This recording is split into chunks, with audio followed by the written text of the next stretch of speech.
Welcome to the Swish List Podcast, where we talk all things basketball. Hosted by two brothers, Moses and Rhoman. Let's get into it. I really want to go at some of these people that told me I was so wrong when Denver had the Suns down 2-0. I really do. Because you know what I told these people. I said it's going to be a battle of home court up till game 7, and good luck knocking out KD in game 7. And guess what's happened? Here we are. I'm going to say it is bad to bet against Moses when it comes to playoff picks. It seems like you know what you're talking about most of the time. Other than the Heat, I've done pretty good. I think everybody was wrong about the Heat, though. You had to be a Heat homer to pick the Heat in the first round. I've got a few teammates who were like, you just wait. Jimmy Butler's going to come out here and he's going to drop 40 a game. And I was like, well, of course you're going to say that. But I didn't actually expect him to come out here and actually drop 40. Yeah. So how are we feeling about the second round right now? Second round has been super entertaining. Every series, it seems like it's back and forth right now. There's not even an outlier in any series. I can't look at any series and be like, this team is coming out. From the start, we never looked at any series and said, somebody's coming out 4 games. I think every single time we said it's going to take at least 6 games to kick one of these teams out. So that's how I know that it's been great matchups.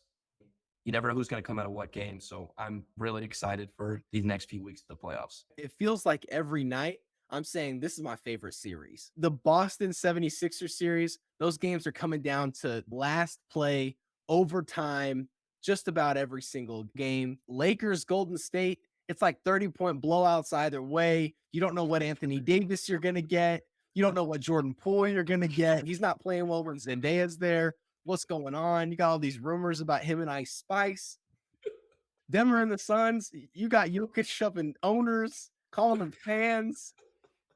And then Miami and the Knicks. Honestly, it's such an even matchup. These series, no one feels like they're overwhelming favorites to just win the series going away, which has made this round so fun. With that being said, we need to pick who is, up to this point, or who is our superhero so far of the second round. Who are you most impressed with? I feel like I kind of have to go with James Harden because, yeah, he didn't show up when it mattered sometimes, but this series would not be a series without James Harden. If they didn't win that first game, I feel like it might have been a let this go, let's move on to next year type vibe. I wasn't very sure on this one, but I think I got to go James Harden. As much as he's been inconsistent in game 2 and 3, games 1 and 4 really showed that James Harden is still here. We might be dealing with recency bias coming off the 2 games we just watched, but if I'm picking one guy that's been the best player so far of this second round, I've got to take Devin Booker. That's a good pick. He has been going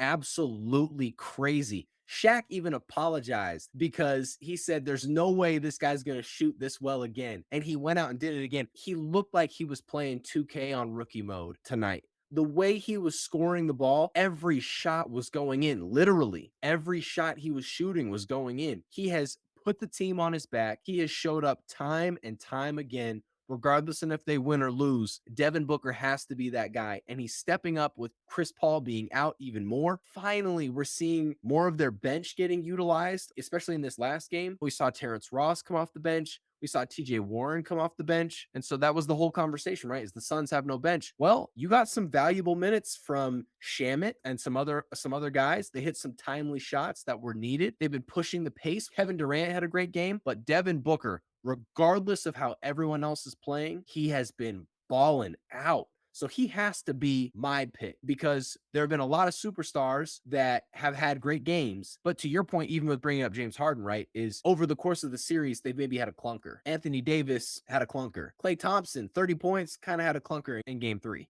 So he has to be my choice. That's a great choice. Devin Booker. It's like he's playing a video game. Every time he goes out, he's taking these transition threes and stuff like that. And it's one of those times where you're like, no way that goes in. And I feel like I'm saying it a few times a quarter. Fast break opportunity. He pulls up for 3 or fast break opportunity. There's 3 guys down under the paint. Devin Booker drives straight by every single one of them. Throws up some fading away or he just gets by everybody. It seems like he can get anywhere he wants on the court, any possession, anytime. He's been fun to watch. Now we have to flip this, right? So who's the biggest fraud of the second round? This one's kind of obvious. I feel like for me, you gotta say it? Reeves. You gotta do Austin it? Reeves. Mr. Undrafted guy who wanted to come out here and take some starting jobs for some other Lakers players. And apparently, he's the best player on that team. LeBron says that he been knew that Austin Reeves could do this. But I guess when it matters, it's okay for him to just go for a couple points. These past few games, he hasn't been hitting the shots that he normally does. He hasn't even really been taking the shots that he normally does. Austin Reeves, over the last 3 games, he shot 44% in game one, 27% in game two, and 25% in game three. Not looking good. He has not been good, man. He really hasn't. There's a play where he shoots the ball, misses. Wiggins beats him down the floor. He's got a 5-step advantage, and Wiggins lays the ball up. It really exposed Reeves as a guy where when he's on, he's a player that can really put the Lakers over the top. But when he's off, he becomes one of the main reasons why they're bad in transition defense. He's very unathletic. When he's off, it really exposes that piece of the team. Now, I don't know if he's not playing well because he's got to chase around the Splash Brothers, or he's got to come off of so many more screens this round than last round. Memphis was a lot more of an isolation team with Ja Morant with some catch and shoot guys, where Golden State is a much more fluid offense. It could be taking a little bit more out of him. It's a really good pick.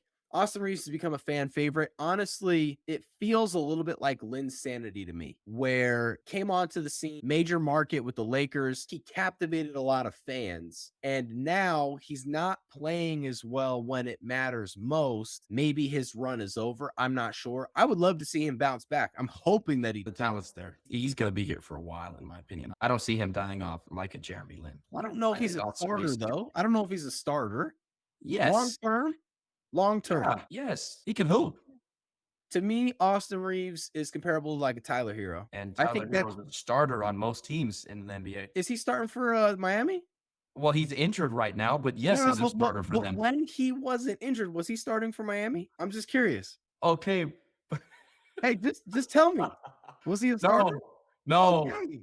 Hey, see, that's what I'm saying. And he can get buckets, right? True, but Malcolm got me Brogdon, here. he was a starter, right? When he Yes. went to the Celtics, what'd they tell him? They said Six man. you said you're coming off the bench. But come Yeah, on, a but guy that's who wins 6 man of the year would be starting for a lot of franchises if he were to go somewhere else. That's the reason why they're 6 man of the year. Hey, man. All I'm saying is that he's in that tier of player. He's a bucket getter, but I don't know if he's a bona fide starter in the league. He might be a Would starter you for the start Lakers. somebody over him on the Lakers right now? Like Schroeder's coming off the bench. Would you maybe start him? No. Schroeder's wouldn't be a good fit in the starting lineup. I don't think you can start him and D'Lo.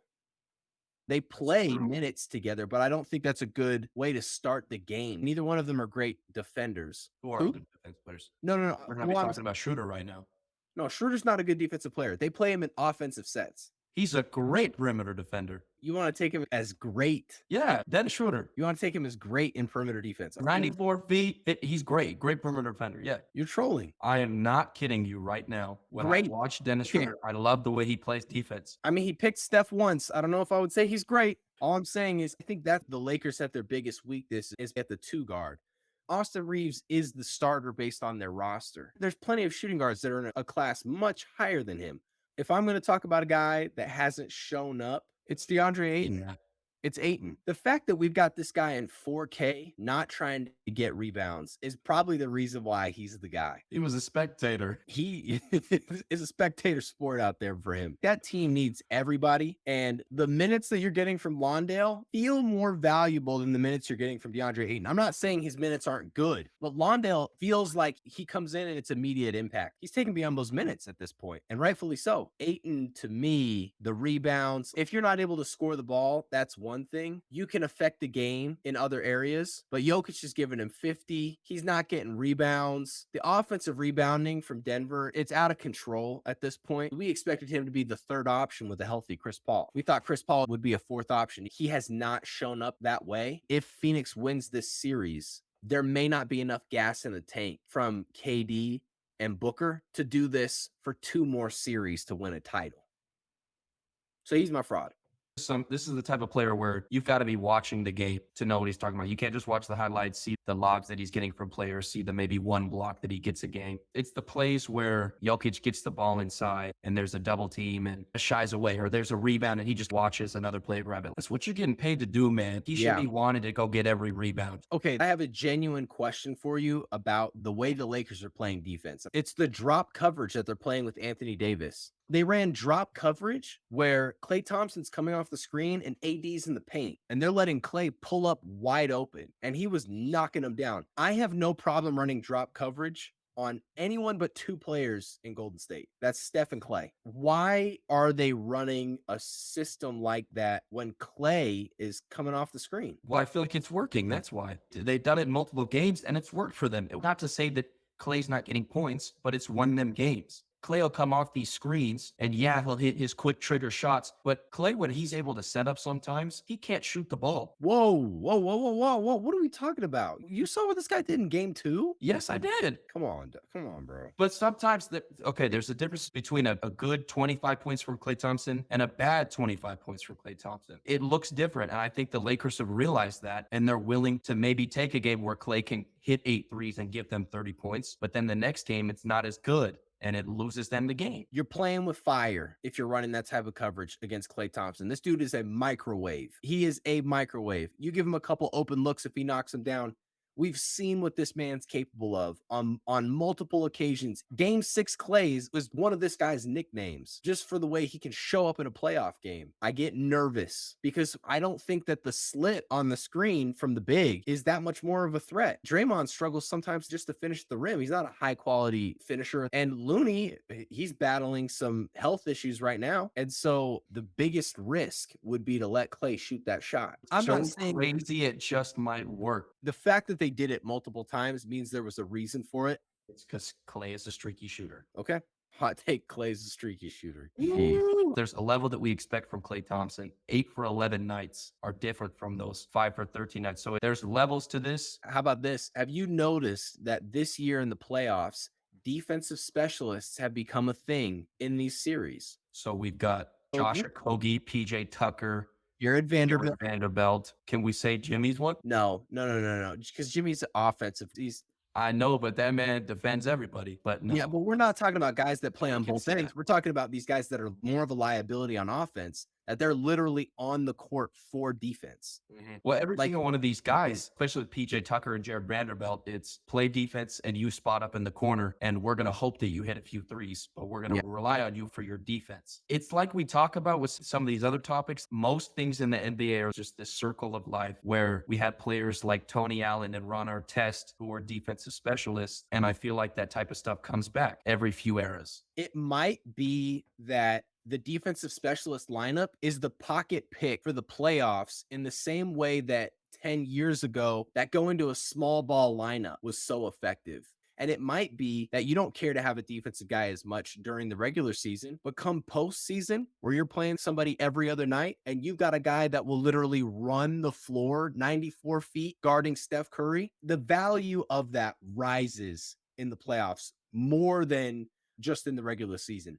But it's been very fun to watch, to see the level of defense or the types of defense that now can be played with more of these defensive guys. And for the first time, you're seeing Miami running a very successful zone now against the Knicks. And you should never be able to run a zone in the NBA, ever. It's been crazy to see the shifts in defense and player personnel that we're seeing right now. Defense shifts, but what you said about being able to run a zone successfully in the NBA, the point of a zone is to make people shoot, but these are the best shooters in the world. And the fact that you can hold a team to around 100 points running a zone is crazy. It's so hard to put on Every paper year. what Miami is doing. It's crazy. If I told you going into the playoffs, the 7 seed's going to lose their first play-in game, they have a chance to get bounced in the playoffs. They're going to win, turn around, and 4-1 the number 1 overall seed with a 2-time MVP and champion. They're going to beat the Milwaukee Bucks. Then in the second round, they're going to beat the Knicks running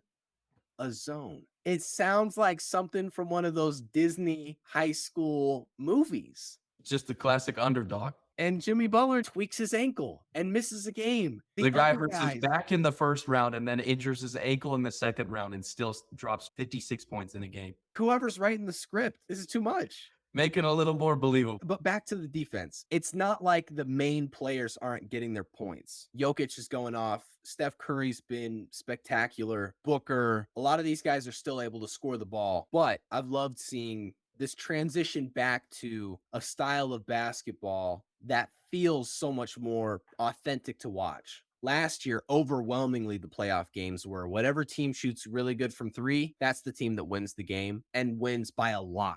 This year doesn't feel like that as much. The close games, it definitely has to do with the defense. As a basketball player myself, it's so enjoyable to watch because that's the type of thing I like to do, pick up a guy at 94 feet. So seeing an NBA player pick up somebody like Steph Curry at 94 feet, it's cool to watch. Speaking of Lakers Golden State, I'm really tired of seeing these one-sided graphics about the Lakers shooting more free throws. I'm really tired of it because the reality is these two teams play different styles of offense. Golden State, look at the three-point shooting numbers versus the free throw shooting numbers. That's the difference in play style. That is literally the difference. So I'm tired of seeing someone just copy and paste the one section of the box score and say, look at this. This is the reason why. Yep. The refs are The screwing us refs. over. Yep. When in reality, the referees for game two, when the Lakers have those referees, they have the worst record of all other referees that are still operating at this point in the playoffs. Not to mention, one of those referees, his family posted a picture online all wearing Celtics jerseys. So we're going to act like the referees have been helping the Lakers. No, that's not true. It's their style of play. Their style of play and shot selection, how aggressive they are, is more tailored to high free throw shooting and scoring inside. Golden State is able to shoot the ball from 3-point range better than just about anyone. And so when you look at the 3-point shooting discrepancy between them and the Lakers, one of the worst 3-point shooting teams, especially with the slump that LeBron has had, there's your difference. You're trading 3-point shooting for free throws. Steve Kerr talks about this. I think it was in his post-game interview. They asked him, what were your thoughts on the free throw difference that was going on? And he was like, we knew this. The Lakers, they come down the court, they get into their offense, they get to the free throw line. It was bound to happen. These people who just look at one type of stat and they're like, the Warriors took 9 free throws and the Lakers took 25 free throws, but it's different styles of basketball. It's going to happen. And when you watch the game, it doesn't feel one-sided like that. That's a stat that people that didn't watch the game latch on to. We got to talk about the Jokic stuff. There's a ball that goes out of bounds and a Suns player is trying to save it. People are helping him and a fan is holding the basketball. Jokic rushes to the fan and tries to get the ball. That person then holds on to the ball and the ball launches into like the third row. Well, then Jokic kind of looks, he's confused, kind of puts his arm out, gives a little shove. Come to find out, this fan was the new owner of the Phoenix Suns. He sells the contact. Okay, which is crazy saying that about a fan. Sells the contact, sits down in his chair, and acts like, whoa. He sat down and kept going. Yeah, He got pushed, sat down, and then went here. Which, hey, man, he's trying to get Jokic ejected. I get it. And then some fan puts his hand on Jokic, gets ejected. Because you can't eject the owner. Jokic gets a technical foul. That's basically what happened. The Nuggets in post-game, Mike Malone, he's like, look, dude, a fan shouldn't be allowed to hold the ball like that. Doesn't matter if he's the owner or not. He shouldn't be allowed to hold the ball. How are you feeling about what happened on the play? See, this is my thing is we have players who sometimes will pick up things off the court. Sometimes a shoe will be on the court or something gets thrown. Perfect example, DeMarcus Cousins did this a few years ago. Somebody's shoe fell off their foot and he decided to pick it up and throw it into the crowd. He got a tech for it and he didn't think it was the right thing. He was just trying to get rid of something off the court. I think it's the same type of thing where the player was kind of in the right, but they went about it the wrong way. I know he's just trying to get the ball, speed things up, but you can't just go and shove a fan. I don't think it's right regardless of what happens. Jokic is a giant man and the Suns owner is a little dude. I don't think that you should just...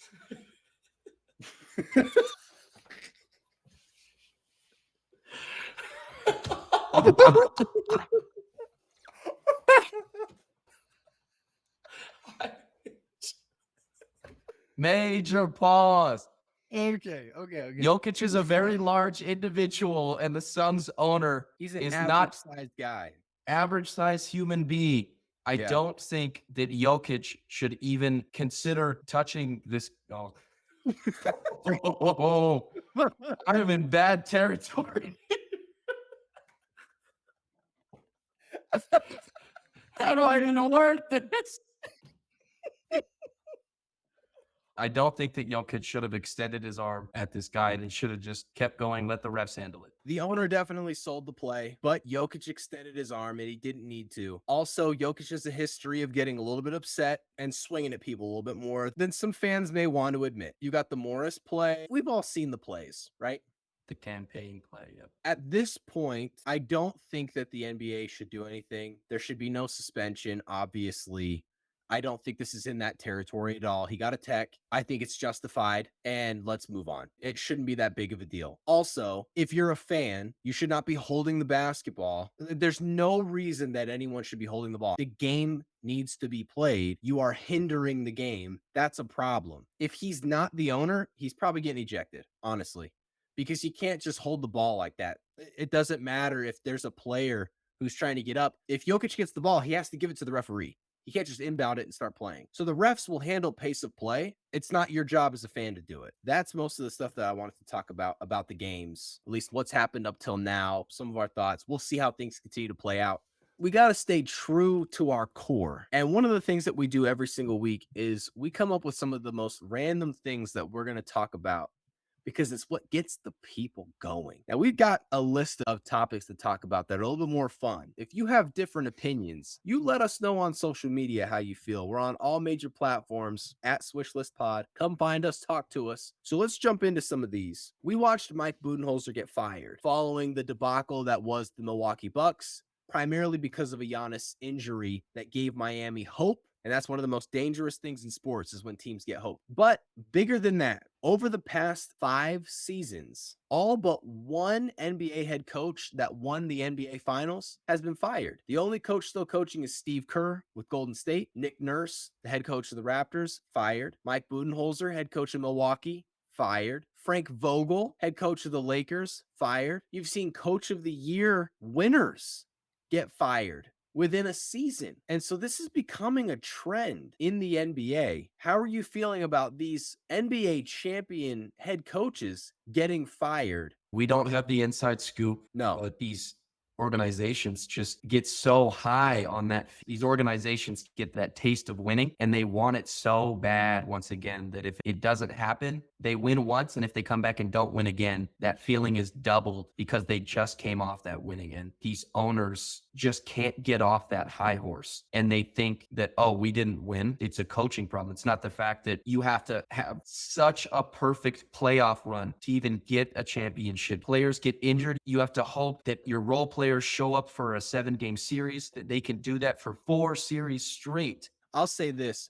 You're talking about billionaires. The guys that own these NBA teams, they're billionaires for them. One of the reasons they own these franchises is, of course, to continue to grow and expand their wealth, but it's competitive. It sparks that competitive energy that they've had that's allowed them to get to the point that they're at. They've climbed the mountain. And what happens when you lose is sometimes there's a level of embarrassment.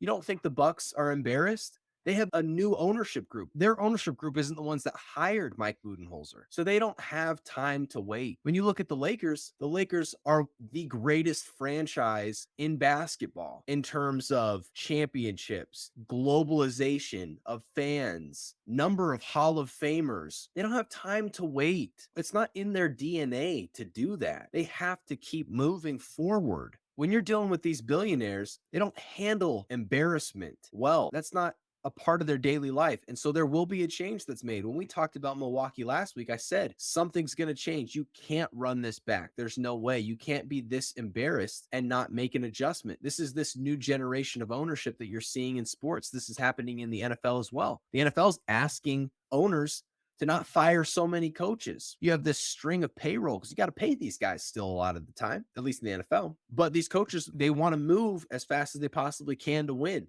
There's only one truth in sports, and that's winning trumps all. Winning trumps all in professional sports. It's unfortunate for guys like Mike given his life circumstances, but sports doesn't care about your life circumstances. The only thing they care about is winning. And if you're not able to do that and you go out in an embarrassing fashion, it doesn't work for you. If you're the Oklahoma City Thunder and you were anticipated to win less than 20 games and you make the playoffs, that's an incredible season for you. But when you're supposed to win a championship, when you have Giannis in his prime and he's only got 2 years left on his deal before he can opt out, you get embarrassed like that by the Miami Heat, an 8 seed beating a 1 seed, you have to show your superstar you're willing to make adjustments in the NBA. Because if you don't, he's gone. He very well may be gone now. And I don't think Mike Budenholzer is going to be the only change that's made. New ownership group in Milwaukee. Do not be surprised if you see Chris Middleton wearing a different jersey next year. Don't be surprised. You think they're keeping Drew Holiday though? I think you keep Drew Holiday. You try and keep Brook Lopez. You trade your picks. You trade your future to win now. You trade picks and Chris Middleton to get Giannis, a younger, more athletic player, That's a or great maybe you get a guy like Dame and you go all in. You try and win it all. If the Lakers don't even make it to the finals, or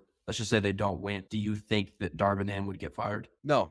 What the GM was able to do at the trade deadline and how cohesive a unit and successful a unit the Lakers have been since the trade deadline, that's saved Darvin Ham's job. This guy's won a playoff series as the 7 seed. That's a big deal. He beat the Very two true. seed. Yeah. He beat the 2 seed as a 7 seed. He's up on Golden State, the defending champions. So whether he wins or not, he's already been able to put a feather in his cap that he's had some success in the postseason. That's big time. Frank Vogel won in the bubble, which already people discredit, and struggled with the rosters following. So it wasn't a surprise to me that he got bounced. That team did not have the same level of poise that I think this Lakers team has. That's one of the biggest differences. The players respect Darvin Ham more than they respected Frank Vogel. He probably doesn't get fired in the LeBron era. Yeah, it seems like he's well liked. Who doesn't love to hear a player mic'd up? Josh Hart in the postseason has been so fun to listen to. I've got some ideas for ways that they could take miking up players to the next level. The NFL has Hard Knocks. It would be so interesting to get to watch the behind the scenes of an NBA team for a week of the season, maybe a home stretch where you really get to follow the lives of the players. You get to see the coaches, all the different members of the staff that never get any exposure at all, and really learn what it's like behind the curtain of an NBA team. Something like that would be so engaging and interesting for fans to watch. I agree with you. Don't get to see a lot of these players' lives behind the scenes. Yeah. To see what their everyday life is like, and also just to see what a practice is like. Even most people who are casual fans of the NBA don't even get to see what an NBA practice is like or how that preparation is for a day before a game. Yeah. So I think it'd be really cool to see what coaches do differently on practices, highlight some of these guys' hard work in general, just to show how much work that these NBA guys put in. Could you imagine the lights are off? It's Kobe Bryant walking into the facility, turning all the lights on. It's 4 a.m. He's getting his workout going. You're seeing people walk in. Just setting the stage for something like that would be so fun. And it would give people another way to connect with players on the team on a totally different level. The NBA needs to launch their own version of Hard Knocks. What else could they do with miking up players? Even if you just did, it doesn't have to be a full game, maybe a half or a quarter. Obviously, you cut out any unnecessary stuff, anything that would be inappropriate, but you're just going to see like what these players say during a defensive possession or during an offensive possession or what this guy says during a timeout. But I just want to know what an entire moment looks like during a quarter or in between a few timeouts or something like that. A guy gets mic'd up and we get to see that whole moment. Obviously, it's going to be a later clip. It's not going to be game time, but maybe a day after. Hey, watch Draymond Green's third quarter and see the types of things that he says to his teammates, see the type of things that he says to his coach, to his opponent, something like that, where you get to see a very slim edited clip of what this player goes through in a quarter. Would be really cool. So let's make it happen. Call us up. We're the guys at Swish List. We're ready for you. Adam, listen, man, have your people reach out to me. They want to know how to expand the game, right? Why is there such a long delay on when they give out the NBA awards? This is something that's been getting at me for a long time. It's so annoying to me and I can't figure it out. It's a good build up, obviously. Is it though? Because it's like right in the middle of the playoffs. It doesn't even Yeah, feel like it that's what matters I'm as much saying. because we've already watched the whole first round. MVP wasn't until the second round. I don't have a valuable reason as to why they do it. These guys have had 82 games to watch these guys play. Yep. Why can't we do the voting at the end of the season? Because, like you said, if we wait till it's middle of the playoffs, nobody cares. We're worried about the playoffs. And if you do it right at the end of the season, there's no room for that recency bias. We're Yeah. seeing these guys play throughout the season. The season is over. Let's get our picks in. Well, we're acting like you have to mail in your votes. Not mailing a ballot. Dude, like this technology, send me a Google form right now. I can fill it out in 30 seconds, send it back to you. Does it take that long? Like, what are we How about a Zoom call? Everybody take their vote. Come on, man. It's really not that hard. There's a break in between the regular season and the postseason. You should be doing something to hold engagement with fans. Why not just do all of your awards and do them all at the same time? Don't do like, okay, and now this week, the six man, and next week, we're going to tell you who the defensive player of the year is. No, that's weird. That's really weird. And now I feel bad for the TNT guys because there's no excitement to it.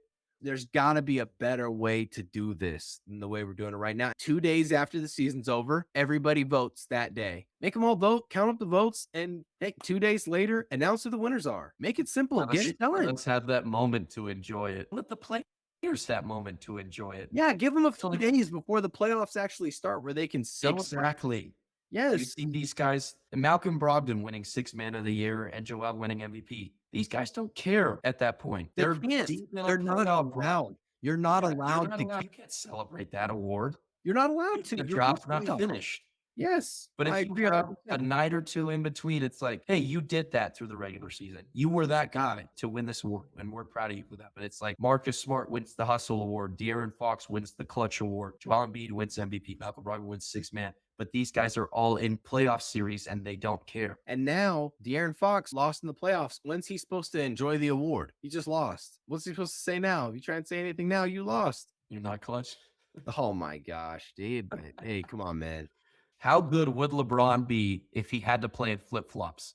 Have you seen this man's feet? Isn't there a picture of his like toe that's like off a little bit? What are we talking about, dude? You saw this on Reddit? Yes, but genuinely, Reddit's out of pocket. but seriously, do you think that these top level players, somebody like a Steph Curry, a LeBron James, a Kevin Durant, a Giannis, do you think whoa. that these guys truly could still be capable NBA players if they had to wear flip flops? Oh, no, I think it depends on your game. Anybody that's driving to the hoop, no way, dude. No way. So no Giannis, No, probably no LeBron. No LeBron. You got to be a shooter because your feet get stepped on all the time when you're in the paint. And that's going to be awful. You want Embiid, 310 Embiid to step on your foot? No. What? You're going to break your foot, dude. Oh my gosh. No, you got to be a shooter like Steph. Maybe. He got bad ankles himself. What? Come on, dude. It's like those guys that try and play soccer with bowling balls. You just can't play the game. This can't be real. Klay Thompson, Mr. Minimalist dribbles, barely dribbles. He's running around. You don't think he could just spot up and shoot the entire game? I'm kicking him in the toe, dude. I'm kicking him in the Come on, dude. My thing is, if Derrick Rose never got hurt in 2012, what would be different? The year before, he had won MVP. He's in the first round of the playoffs. Shouldn't have been in the game. Let's make that clear. Should not have been in the game. Tibbs should not have had him in the game. Do you think Derrick Rose wins a championship for that era of that Chicago team? And does Derrick Rose get any more MVPs? A lot of people are not going to like this because Derrick Rose is a gem in the eyes of NBA fans. I don't really think that he should have won the MVP in the first place. I think LeBron deserved that MVP, but I think there was voter fatigue, and so people didn't want to vote for Bron. So they went with Derrick Rose. That doesn't mean Derrick wasn't a phenomenal player, but no, prime Derrick Rose is not going to be able to beat the Miami Heat. He's not beating LeBron's Miami Heat, and he's not beating Cleveland LeBron either. So as great as Derrick Rose would have been, LeBron would have had more competition. The East would have been those two teams. But let's be real, man. No, nobody was beating LeBron in those years. It took some of the greatest teams in the history of basketball to beat LeBron. And I love Derrick Rose, but we've seen the players that have the same play style and athleticism like Derrick Rose. They're not winning championships. Of all the styles of point guard, that's one that has not been conducive to championships. And that's okay. Hey, it doesn't take anything away from how great that player is. But I don't think that Derrick Rose, whether he gets injured if he never gets injured, Eastern Conference Finals is as far as he goes, and he's getting knocked off by LeBron every year. This is the same LeBron that lost to Dirk. Yes, in the finals. Okay, In the finals. true. They're at the opposite ends in the Eastern Conference. They worked their way up Eastern Conference Finals that year. If Derrick Rose doesn't get hurt and that team is able to play them, they could have beaten that team. You think they could have beat the Miami Heat? You think they could Yes. have beat the Big Three? Yes. You're out of your mind. You're out of your mind. This No. is Defensive Player of the Year, Joakim Noah. This, He doesn't have to shoot. I have Derrick Rose, MVP Derrick Rose. I have Derrick Rose before he's injured. there was no one on that team that could guard LeBron James. And Luka yeah, Doncic. they had acquired all the pieces that they need in role players and bench guys. Okay, Luka Doncic would have made some of his 35-point games bad 35-point games. whatever, dude. It's Listen, unlikely, but I think they could have won. If Derrick LeBron can Rose- lose to Dirk, he can lose to that team. Derrick Rose blows by Mario Chalmers. He eats Norris Cole's lunch for sure. And when he gets up to the rim, LeBron James chase down, swats the ball. No, you're forgetting about Derrick Rose's nasty floater game, nasty pull-up game, and he'll go in there and dunk on LeBron. Okay, that's a bit much. No, it's not. This is one of the greatest athletes of all time before injury. That's Derrick fine. Rose is doing that. No, that's fine. Look, he could take him to 6, maybe 7 games, but this was prime Heatles. 2012 was the peak of the Miami run. This was before Yes. D-Wade knees really just gave up on him. Yeah. LeBron was jumping over people. He was jumping over grown men to dunk the basketball. You could not stop this man. You could not. Dirk did. In the finals. Okay, but we're talking Eastern Conference Finals. You think that's why it was different because the stage was too high for LeBron as if he hadn't been to the finals before? What did LeBron do in 2012? Did he win a championship or not? He did. He won the championship, right? They dominated the Oklahoma City Thunder. This isn't 2011. This is 2012. This is coming off the meltdown. LeBron starts working on really expanding his game. I'm sorry. Derrick Rose is an incredible talent, the youngest MVP ever. And the truth is, I'm not saying that Derrick Rose is not a very capable player. I'm saying his roster would not have been good enough to beat the Heat roster. I don't believe in the Bulls as an organization that they would have put the pieces around Derrick Rose to actually beat LeBron James. So it has less to do with Derrick and more to do with the Bulls. I don't believe in the Bulls. MVP Derrick Rose, Defensive Player of the Year, Joakim Noah. And what'd they do in 2011? Because I didn't see them in the finals. I didn't see the MVP and Defensive Player of the Year in the finals. What happened to those guys? That's a good point. 2011 Eastern Conference Finals, the Miami Heat beat the Bulls 4-1. Your Bulls, your MVP, 4-1. My Bulls are coming back stronger the next year. If back LeBron stronger. can lose to Dirk, he can lose to him. If LeBron wins that MVP, tell me if I'm wrong. Does he 5-peat? If LeBron wins it, Moses, if LeBron wins that MVP, he 5-peats. he goes 5 MVPs in a row. I just want to mention how crazy that is. If Derrick Rose didn't interrupt that, he would have gone 2009, 2010, 2011, 2012, and 2013 winning MVPs. 5 straight years of winning MVPs, but they couldn't let that happen. Derrick Rose in 2011 averaged 25 a game, 7.7 assists, and 4.1 rebounds, and played in 81 games. And what seed were they, too? They won 62 games. They were the number 1 seed. Woo-hoo!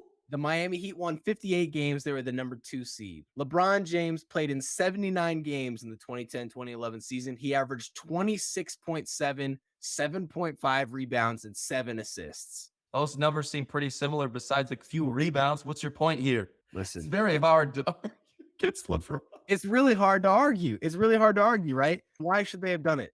Because LeBron wins MVP again in 2012, right? In 2012, he averaged 27.1 points, 7.9 rebounds, and 6.2 assists. You go to the next year, 26.8, 8 rebounds, 7 point assists, and played in 76 games. Oh, The and NBA really did not want to see somebody 5-peat. if LeBron's the MVP, getting virtually the same numbers the next 2 years after, but he just wasn't the MVP after putting up better numbers than Derrick Rose, LeBron probably should have 5-peated. And he should have a Defensive Player of the Year award, too. Okay, Roman. NBA Mount Rushmore, the last position, point guard. This might be the toughest one of all. We've got a couple locks guaranteed. You have your top three. Who's your top three? Magic Johnson, Stephen Curry, and John Stockton. You're going Magic, Steph, and John Stockton. That's your top three. How can you argue against those three? I didn't say I was. I know, but you're making it seem like you're not going to put John Stockton here.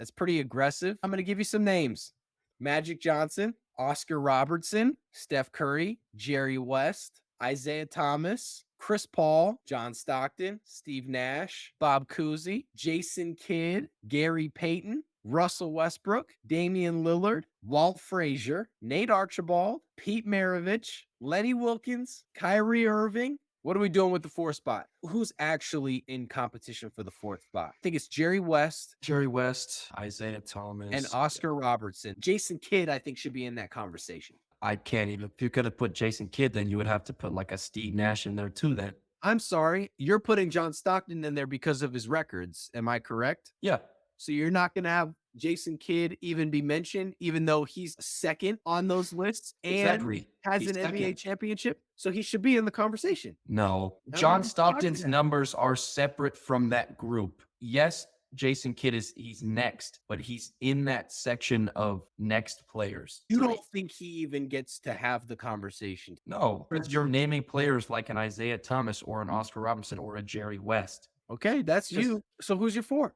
Go with the gut here. Oscar Robertson, the original Mr. Triple Double, has Okay. won a championship. He's got an MVP. He's got He's got 9 an all NBA first team selections, 12 all stars. Roman, you were close. Oscar was close to the right choice, I know you'd take it. but you missed it. The number 4 spot is Isaiah Thomas.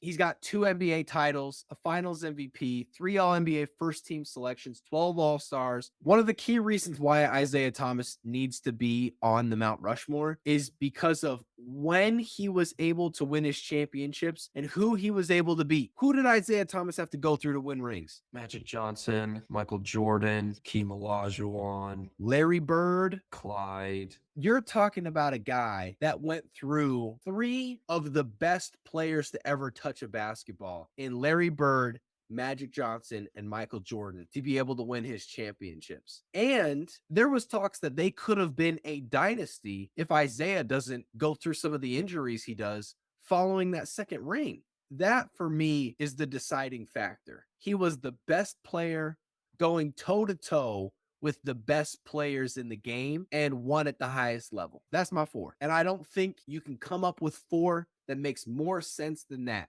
But you're not even having the discussion about Jason Kidd kind of pissed me off. You want Chris Paul ahead of Jason Kidd? Yes. No. Yes. For what?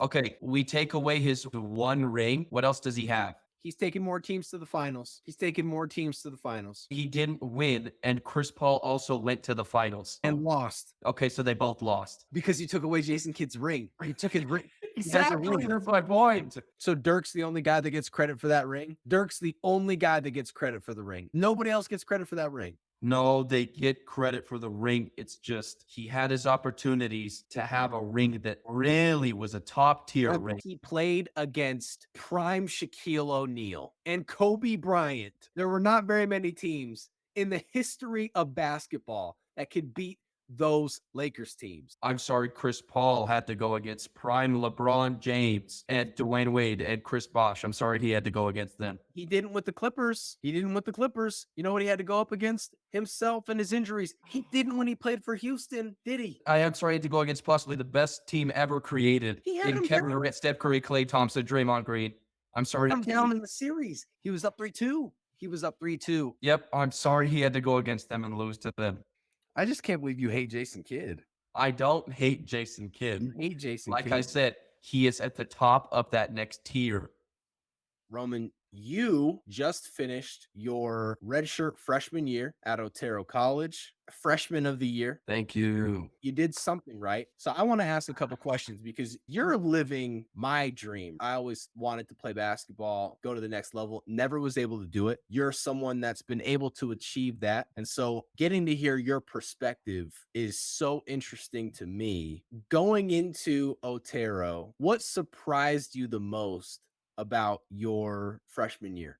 I'd say the workload of it. I went into it expecting, minimal classes, a lifting session a day, and a shooting session a day, and just keeping up that consistency every single day throughout the season. But the first day we got there, immediately, coach said, okay, we're going to the local high school because the gym was closed. He immediately said, okay, we're going to the high school. We're gonna go play pickup. And I was like, okay, that's cool. We'll go play pickup for a few hours. And it was a good session and we got done. And then he was like, okay, we're gonna go back to campus and lift now. And I was like, this is the first day. What's going on? What are we doing? And that was kind of like my first realization. This guy isn't a high school coach. He's not here to make it fun for us. He's here to get the best players that he can get. The little things like that. Coach, he made this a specific point to the first couple of weeks there that this is hard work. He specifically said, I didn't think I could do this, but I thought I could coach it. So we get a couple weeks in. I'm getting more used to these lifting sessions and stuff like that. And he was like, all right, that was the opener. Now we're going to get into it, which then it became 5 a.m. practices every day, followed by I want you guys to stay in the gym and shoot for 30 minutes after every session. After you're done with class, I want you to go into the gym and get more shots up, followed by, hey, we're going to have a weight session now.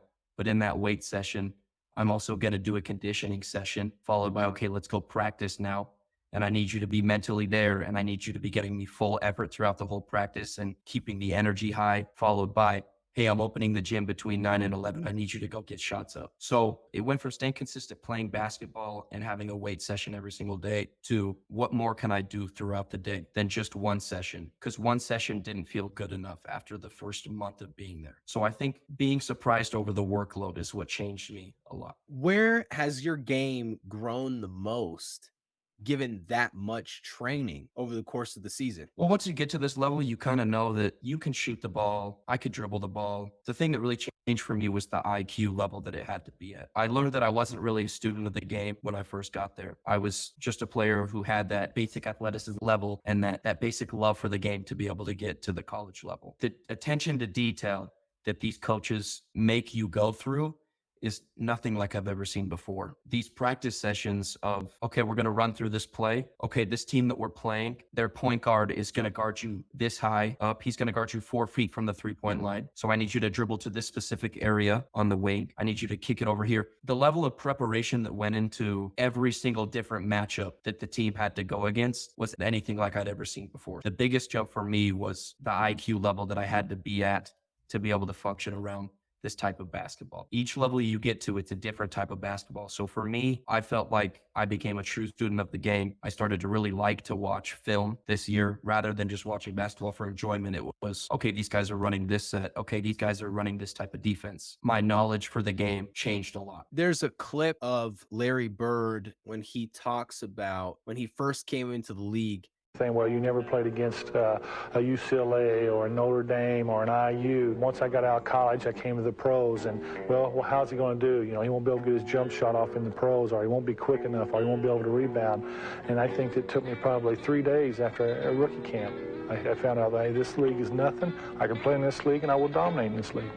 Do you feel like you had any type of experience that was similar? You may not have been able to anticipate how difficult the workload was. You've talked about that. But when it came to the level of competition for the people that were around you, do you feel like now going into next season or maybe at the end of this season that you felt like you could really compete with some of the bigger names at the school? Yeah, this is exactly what I went through. So I redshirted this year. Yep. So I didn't actually play in any games. I did everything with the team, practice with the team. Everything was the same for me. I just didn't get to play. So season goes great. I get to watch these guys have a great season. And it's coming to an end and I start to get really worried. I haven't played an actual basketball game in almost a year. Can I even compete against these guys? I haven't seen myself play a basketball game. I don't even know if I'm good enough for this. I start to really doubt myself. I don't think I can guard guys at this level. But as soon as the season ends, coach starts letting the guys hoop again. And we all become a collective group as players. We go out there and we play pickup together. And so that first pickup session, I'm not going to lie, I was super worried that I wasn't going to be at the level that these guys were at. And that first day wasn't very good for me. I kind of shied away. I had that mindset of these guys are coming off a season. I haven't played basketball with them in a few months. These guys are ahead of me. I can't compete with them. I shied away. I took a few shots. I tried to play defense, but I didn't feel like I could compete with these guys. It was that second session for me. I just decided, wait, these guys are just basketball players, just like me, trying to make it out. We're only at the JUCO level. We're just trying to make it out. I've worked hard these past few months. I can compete with these guys. And I started to just kind of loosen up. You have to play with that mindset of I can be the best player in this group. And that's not even on a cocky level. It's more of I know what work I've put in, so there's no reason I shouldn't be able to compete with these guys. From the first possession, I knew I was going to be taking that first shot. I came down, pulled up, missed it, but my confidence was still there. I knew that probably the next shot or the shot of that was going to go in. And that led to me being more confident on the defensive end. I'm going to pick up this guy at full court. I'm going to make sure that he has a rough time. I can keep this guy in front of me. He may be fast, but I can move my feet. I built myself to be on that level. It's just a mentality thing at that point. These guys view themselves as higher than me. Let me make sure that they're not. Sure, I like that. With how many sessions you guys are training right now in a day, how many shots roughly would you say you're getting up every single day? When you're putting up as many shots as we do, it becomes a need. I feel weird if I don't go get shots up. So I'd say we're probably putting up at least 300 or 400 shots. On a good day where you felt like you got good shots up, it was like 500 or 600 because it was like, I want to keep shooting. I'm shooting well. Let me keep this going. Sure. So I'd say at least 300 or 400. So you're in the off season now. There's not as much interaction with the coaches, obviously. You're back home, you're here in Utah. When you're putting together your training program for your summer, how many shots are you wanting to get up every day this summer? See, this is where it gets tough for me because at college, at Otero, you usually have a couple shooting partners. So I would go into a shooting session with a couple teammates. You have somebody rebounding, somebody passing, and somebody shooting, just so you get that rotation so nobody's standing around. Coming back here, I don't have anybody to work with yet. So even today, it was just me going to the gym and rebounding for myself. I went to the local gym, I went to Boston, and I put shots up, and it was just me rebounding for myself. I went through my usual workout, spot up shooting, get to my mid-range, get to my three-point, then what do I want to do today? Even that took 2.5 hours today. So the level of shots, it's going to be a lot more difficult to try and get them up, but I still want to keep up that at least 300 or 400 shots a day because I'm still trying to get 2 shooting sessions in a day, as well as a cardio session, as well as a lifting session in every single day. I'm trying to work with my old high school coach to see if I can get the shooting gun at my old high school and go down there a couple times a week. So there I can get up 1,000 shots in a couple hours if I'm able to go do that every few days. Here in Ogden, just going to the gym, I'm going to say that I want to keep up that 300 to 400 pace without a rebounder or somebody to help me shoot. I wonder if we could even reach out to some of the coaches locally too and just see if they'd even be willing just to help you out. Just a Utah kid trying to continue to expand his game. JJ Redick talked about the offseason. You weren't even around me in the offseason. My off seasons were harder than the season, bro. Right. That's a fact. And that's a big reason I retired because I couldn't do another off season. Straight up. Like my off seasons were 6 days a week, 2 or 3 workouts a day, Saturdays off, Sundays make 342 shots exactly every Sunday in the off season for the last 13 years. Why Started- 342? It's very simple, man. There's 7 spots on the floor, 20 spot twos, 20 spot threes, 3 dribbles going right, 3 dribbles going left. That's plus 20 free throws. That's 342. I started cold tubbing and I'd be like, all right, they want me to cold tub for 12 minutes. So I'd cold tub for 12 minutes. And then I get to the point where I'd be like, you know, if I start my timer a little too early, I'm not getting that full 12 minutes. I don't want to cheat myself. So I started cold tubbing for 12 minutes and 25 seconds, just to give myself a wiggle room, right? You know, then everything, my routine, like on a normal day of game, I knew exactly what I was going to eat for breakfast. I knew exactly when I was going to get to the gym. I knew exactly how many minutes I was going to spend in the hot tub before I got on the training table. Then I got my work in the weight room for activation. Then I got my pre-shoot around shooting. Then my post-shoot around shooting. Then my cold tub.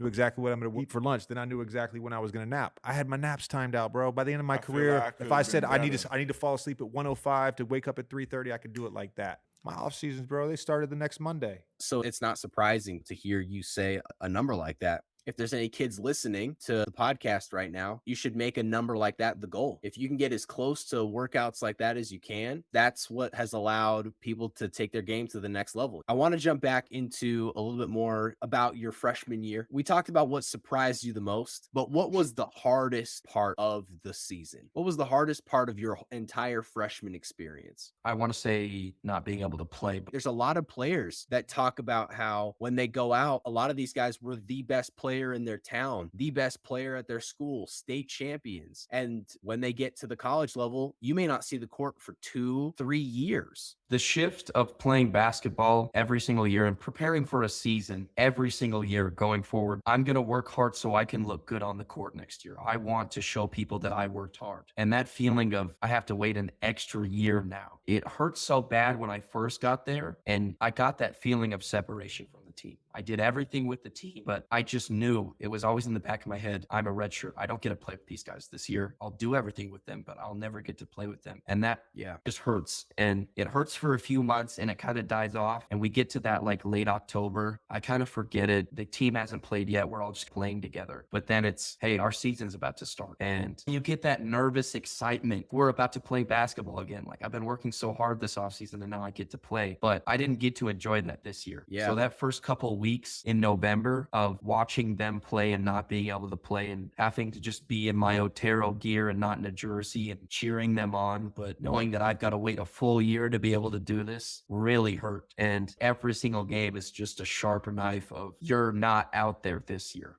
People are playing and you're not playing. I got into a really, I don't want to say dark spot, but it was really hard to keep working hard, knowing that I have to basically be resilient and not play basketball for 2 years to be able to see the court. I really respect you even being willing to talk about that, because that's the real stuff, right? Your whole life, you've played basketball every year. You've gotten to play in front of friends, family, for yourself to just showcase your skill set. And now you're at a level where, based on decisions that are better for your future, you just didn't have that opportunity. And that's a totally different dynamic mentally to have to go through. In life, for the first 18 years of your life, everything is so achievement based and it really revolves around you. And that's the way that it's designed for kids, especially here in America. And when you graduate and you go to college, there's still some achievements, there's levels to it. Like, hey, I went to college, I got good grades. You're checking these boxes here and there, but it's different. Once you clear 18, once you graduate high school, it's not as clear cut anymore. There's a lot more gray area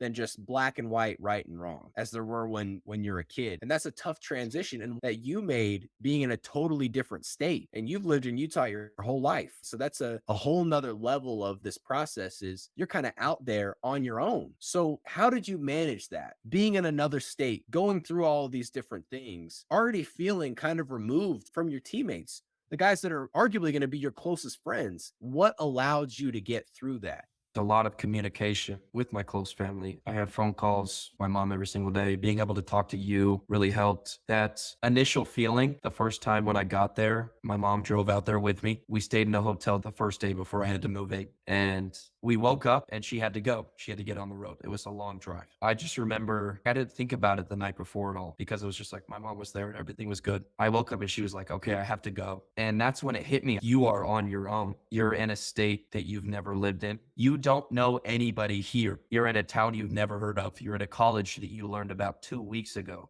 That's when it hit me. What am I going to do now? I'm really about to do this.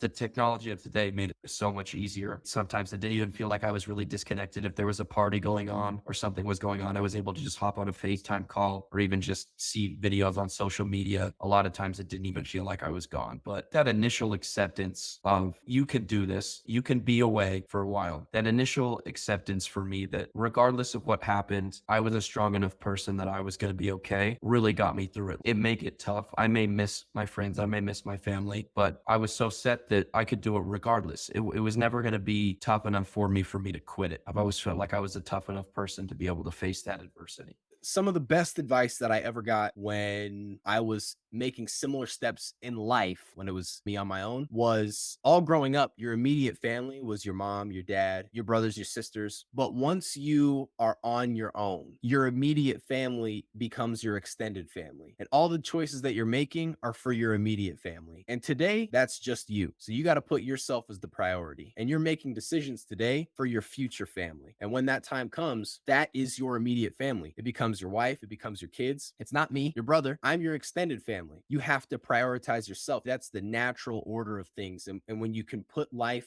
in that perspective, it can free you from some of the burden of guilt that you may feel to go and chase whatever it is you actually want to do, or become whoever it is you want to become. Because there's very few times in life you really get to choose who you're going to be. That first day on Otero campus, you don't know anybody and nobody knows you. So you really get to dictate the terms for how people are going to see you moving forward. And you don't have very many opportunities to do that. It's hard to change people's minds. So taking advantage of those opportunities has been huge. And we talked about earlier, you were freshman of the year this year. So obviously you were able to have a very strong impact on the team, the coaches, even at that redshirt level. What were some of the key factors in you being freshman of the year? It's hard work. You go around my teammates and around campus, and it's pretty well known. Roman's a hard worker. Roman's going to put in the work. If he's asked to do something, he's going to get it done. He's a responsible person. One thing that I learned, and no discredit to my teammates or anybody at Otero, people are lazy. People are really lazy out there. People are not willing to do something that's difficult to them. And one thing that I try and tell myself is doing hard things should be easy. You should always be willing to do those hard things. I don't ever want it to be where I'm like, I can't do that. It's going to be hard. I know it's going to be hard, and I have to be willing to do this. That showed up in the classroom, that showed up on the basketball court, it showed up in the weight room, it showed up just basic interactions with people around campus. It's difficult to stay consistent doing hard things, especially when it's physically demanding while also being a full-time college student. For me, staying consistent in the mindset of I can do hard things, these hard things are going to be easy for me, was what really set me apart from others and made me the type of person who was willing to do things that people wouldn't. What was your GPA? 4.0. 4.0, 4.0 in college. They say it's hard, but the hardest thing is to stay consistent. The workload is really manageable, but it's staying consistent. If you slip up for a week or two, it's over. You have to stay consistent. With such a full schedule like that, you talk about consistency. What did consistency look like for you? It was the day where coach didn't put a workout in, or coach didn't put a conditioning session in, or didn't put that extra shooting session in, where it was that mental decision that, okay, I'm going to plan this out for myself, because if I don't do it, I'm just like everybody else. So what really helped me was deciding that I wanted to set myself apart from everybody else. People don't plan in this day and age, especially us. We're just some college students. We could just treat it like, okay, my coach is going to have me do this. My teacher tells me to do this assignment. We're still in that realm where we're the student of the game. We're the student to the teacher. It'd be very easy to just accept, oh, they set up my schedule. They set up my workouts. They set up everything for me. I wanted to make sure that when I went away, I was going to be doing my thing the most I could. Yes, I'm going to be going through what my coach wants me to do, but my free time is going to be everything that I can do to set myself up for success. And that was making sure I do the correct amount of schoolwork when it needs to be done. That's if coach doesn't schedule a weight session on a Monday or a Friday to give us a break, make sure you at least go in there and work on something that you don't think you worked on throughout the week. If coach says, hey, you don't have to shoot this weekend, you don't have to shoot because I asked you to. Okay, how am I going to get in the gym this weekend? Which janitor is going to let me in the gym this weekend to get some shots up? So taking advantage of people not wanting to schedule out their days, it's really helpful. A lot of people, there may be some people listening that don't know how much you've really dedicated yourself to this even prior to going to college. So I want to peel back the curtain a little bit. Rhoman, going into his senior year, made the decision to move out of his home, move in with a friend, to stay at the same high school program just to make sure he had the best opportunity to chase his dream. Not an easy decision to make for anybody. Not an easy decision to make at all. You guys moved into a beautiful home in North Ogden, all the things that anyone could ever ask for in that home, and you had to sacrifice time away from parents, from siblings, because you wanted to chase this dream that was basketball. The amount of time that you put in the gym, working with the coaching staff throughout your high school season, this isn't new to Rhoman by any stretch of the word. And I've gotten to watch from an outside perspective looking in and see that it's been pretty inspiring. There's a reason why you're at this level. It's because you've put in a lot of work when no one was watching. And as soon as you were given those opportunities, you took advantage of it. Now, you didn't actually get any scholarships based on your high school season. So how did you end up playing college basketball? This is a fun one. So going into the senior year, I was like, I don't know what's going to come out of this. Let me see what I could do this year and see if I'm capable of going and playing college basketball. Senior year went all right. We made it to the second round. We won a first round playoff game, which hadn't been done at my high school for a long time. And we had a first year coach. That's not a normal thing to do. Most first year coaches don't come out with a winning record. I came out of high school, no coaches looking at me. I had a brand new head coach, so he didn't really know what he was doing either. No disrespect to him, but I was like, I got to make this happen. I loved my senior year. I want to continue to play basketball. My buddy Joe, shout out to Joe, he plays at Provo, probably wouldn't be here without it. He told me, come play for my AAU team. We're not really a post-grad high school team, but you can just come play for the summer and see if anything happens. I got a lot better throughout that summer. I was able to work with a coach who played overseas and really helped me get confident in my game. I played my summer games. They went all right. Nothing really crazy happened. End of the summer comes and I basically decided it's done for. Let's go to college, get a good education. We'll give up this basketball thing. We'll play for fun. I had basically given it up. And about a month before, this would have been mid-July, my assistant coach for my AAU team said, hey, Ro, there's a JUCO out in the middle of nowhere. Small town in Colorado. They have a redshirt spot open. You could go and redshirt at this school. You'd be a walk-on. You'd have to pay your own way. Last second situation.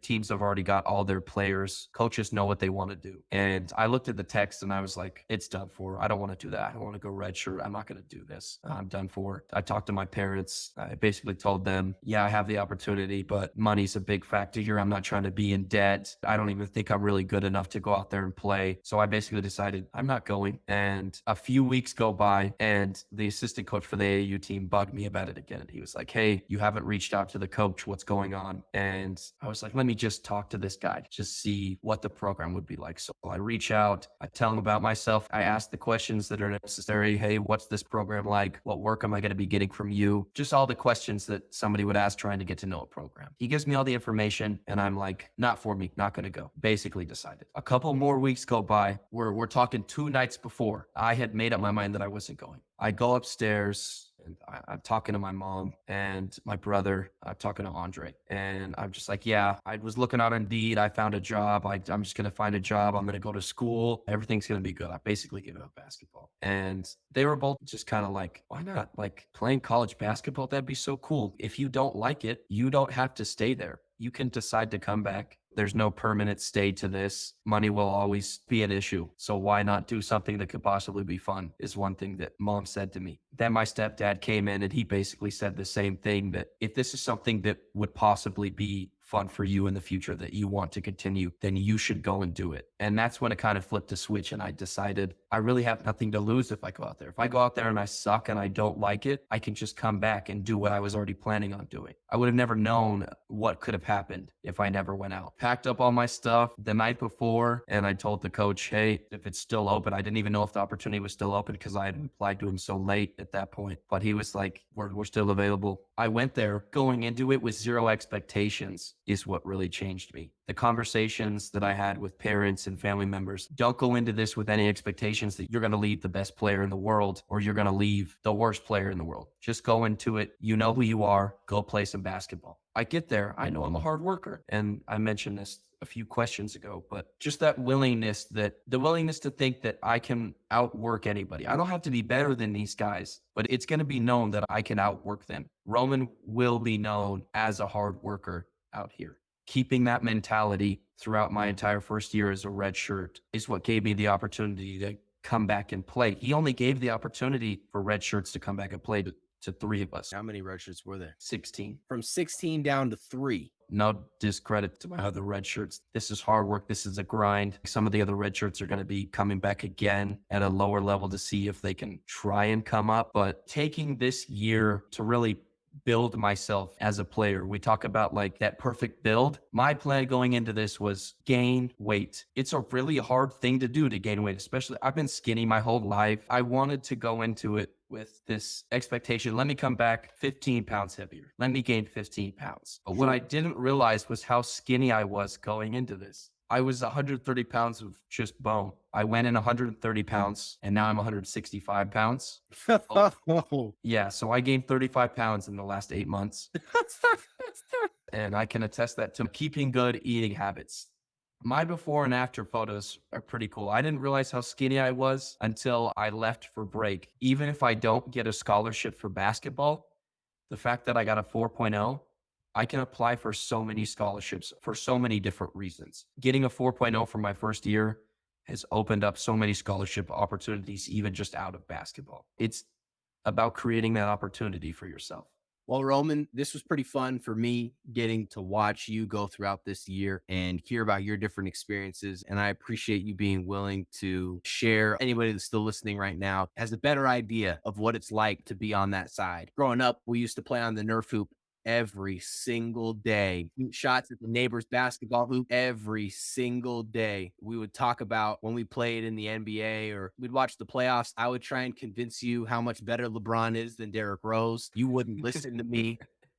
We would talk about wanting to play at that level, and you're the most successful athlete of our family. It's incredible to be on this journey with you, cheering you on from our home. The three of us in my family, we're so excited to continue to see where you go. For anybody that doesn't know, Darvin Ham, the head coach of the Lakers, went to Otero College. There's some alumni there. And hopefully, as we continue to work on this podcast, one of our goals is to get some exposure to college coaches, trainers, scouts, collegiate players, and NBA players, and to make this enjoyable for all of our listeners, and also to hopefully continue to find ways for you to grow in your journey playing the game of basketball. So thank you for taking the time to go into some of those details. All right, that's it. Episode 2 in the books. Screw this, dude. I'm not doing this. I'm going to bed.